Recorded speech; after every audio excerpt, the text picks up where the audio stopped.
Hi, this is Rob from Intelligent Irrigation, and we're here in beautiful Las Vegas, and I think everybody knows where we're at because I know you recognize this guy right here. What's up? And we're here to check on the growth of the AquaJet. As you know, we put it in last year for John, and it was kind of like the rolling out of the AquaJet because he was our first installation. And so everything turned out to be really good. And we're here to inspect the garden, and we think it's just fabulous. But we also want to talk with John to find out his experience with the AquaJet because it's been a year now. And he's got the growth in there now, but after this growth is done, we're going to come back here and do some fine tuning for John. But until then, we can tell you that the AquaJet is working fabulous because of what's growing back there. And that is John's fantastic garden with the AquaJet. So how do you really, it's been a year now. Right. And you were the early adopter, Yep. which we really like, which is really important to us because we needed to get your feedback. And of course, for us, being right out of the gate and coming to you, it was a chance to fail because if it didn't work, Yep. we were done right from the get-go. But we had the confidence in it, and we had the confidence in you as a reviewer because we know how you review all your products, but we also know how fair you are. He's gone through the summer grow, through the winter grow, and now he's on his second summer grow. So John, tell us what you really think about the AquaJet. Yeah, I mean, I still got it in here, so that should say a lot, because if it didn't work, I would have definitely pulled it out. And actually, if we compare the sides of my garden where the AquaJet is to where it isn't, the AquaJet side is, doing much better, in my opinion. Of course, also on the AquaJet side, I have, probably a better soil mixture. So between the soil mixture and the AquaJet irrigation, which just makes sound sense to me, it's just intelligent the way it's not only watering but also pumping in oxygen into the root zone. Right, and for here in Vegas, and I got to be honest with you, I don't know how this garden grows in this heat. It was 110 today, it's going to be 115. I don't know how anything grows in this heat. So the fact that it does and you accomplish this, and we like to think that the AquaJet helps you with this, and the reason is because we think that it cools the roots down when you do water. So tell us about your watering cycles. Yes, that's very important in Las Vegas or wherever you live, especially during the summer when it's really hot, but especially here. So I mean, number one, I like the AquaJet because it's subsurface irrigation. In some of my installs it's maybe 6 inches, which might be a little bit too deep, but in others it's maybe 4 inches, and it waters underneath the ground, so you don't get the evaporation, you don't get the extra water loss on a drip system like I'm getting on the other side where I'll water and the top will be dry even though it's still a little bit moist underneath. And so I water multiple times a day on both sides, so I have both systems installed, and I think at present time I water just like 4 minutes a day on the AquaJet side. I would even water less if my timer controller was able to do so. Great. And that's just fantastic. And also what we've noticed about drip system is when they're on top and they're in that black tube, it's almost like It's hot, man. It gets scalding hot. That sucks. You're watering your plants with hot water which will evaporate and not cool down. And so to get that water underneath the ground before you get it there, because I also live in the upper desert, and when I run my hose, I have to empty the hose because that water gets scalding hot, and the plants just don't like that. But you're doing something special with your plants, so you've been real successful. And like John said, what we would like to throw in is you got compost in your soil over there, and when you're making compost, two of the key ingredients are air and water. And those are two things that the AquaJet is putting in. So when you put in good soil, we like to think that the AquaJet kind of ignites that good soil and as an igniter makes a more reaction with the microbes, which helps the good soil. So the good soil with the AquaJet makes a killer combination. And the reason we know this is because we're going to show you what we've been looking at as we go back and let John give you the tour of his garden. All right, cool. All right, Rob, come on in. So as you guys can see, like these beds on this side of my garden are all, basically made out of concrete blocks that are just stacked in place. This is the cucumber side that's growing just cucumbers up here. I got these nice, really long, like probably almost a yard long, like Armenian cucumbers here. That's unbelievable. And then that's just like one kind, and they got like striped Armenians over here that are turning ripe. And when they turn ripe, they turn like yellow. They're getting really soft. They're more of a melon. And then this grew so much. This was actually in the AquaJet bed, and it was a volunteer plant. It grew so much that I actually had to make a trellis and put it over the top so I could grow cucumbers down, up, and over. Wow, and look at that these one are behind you there. Yeah, that one's pretty big. And tomatoes, and I mean, I got all kinds of stuff. This is the Canna Adalis or Akira that's growing really well. And I got my favorite Ashitaba now going to flower. Nice. And we got a whole bed of peppers over here. with some random tomatoes that came up, and then this eggplant is a volunteer.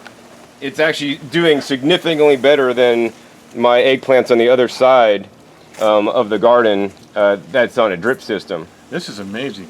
Yeah, there's some nice peppers there, and like this pepper plant has like, this habanero pepper has just tons of fruit on there. It's insane. Wow, that is amazing. And then this is if you don't like eating peppers, you could have water pepper, and this is the biggest I've seen the water pepper grow.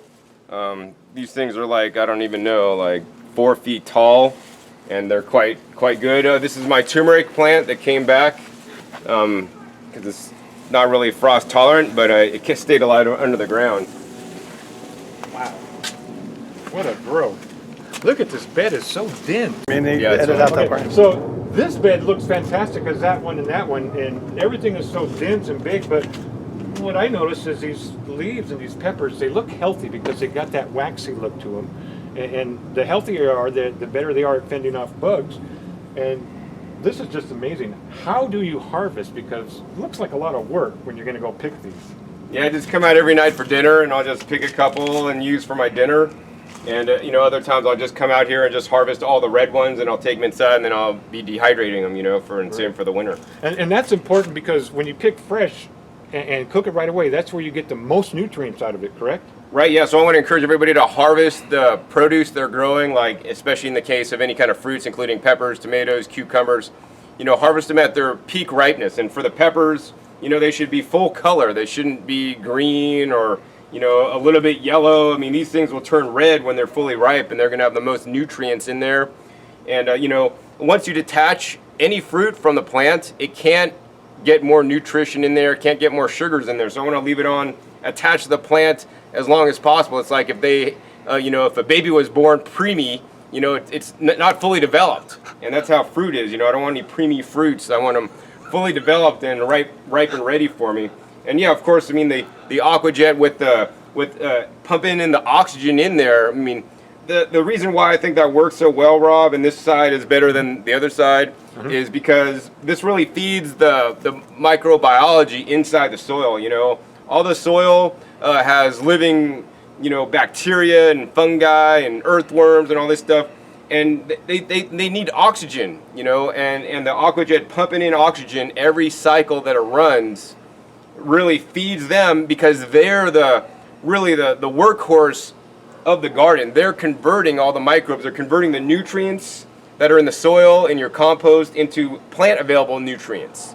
Yes, the secret is in the soil, and this is why we like soil-based plants, because when you have a good soil and you're giving the plant everything you need to uptake those nutrients, that's when you yourself are becoming healthy and your immune system building, correct? Because your plants are healthy and they have the nutrients, unlike what you buy from the store or from your commercial farms.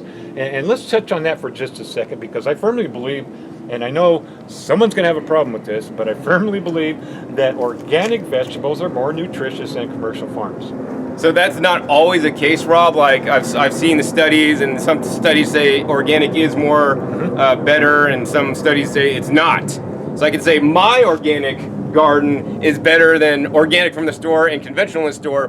But just because you're organic, it doesn't mean you have to add nutrients in the soil. It just means you can't spray or use certain fertilizers. So they may not be adding the nutrition to the soil, although in organic practices, they should be fostering and nourishing the soil instead of just using bagged organic fertilizer out of a bag that, may not make the highest quality food. So, we need to really go above and beyond just organic. But of course, if you have a choice between organic and conventional, I always encourage you guys to buy organic, because in general, it is more nutritious.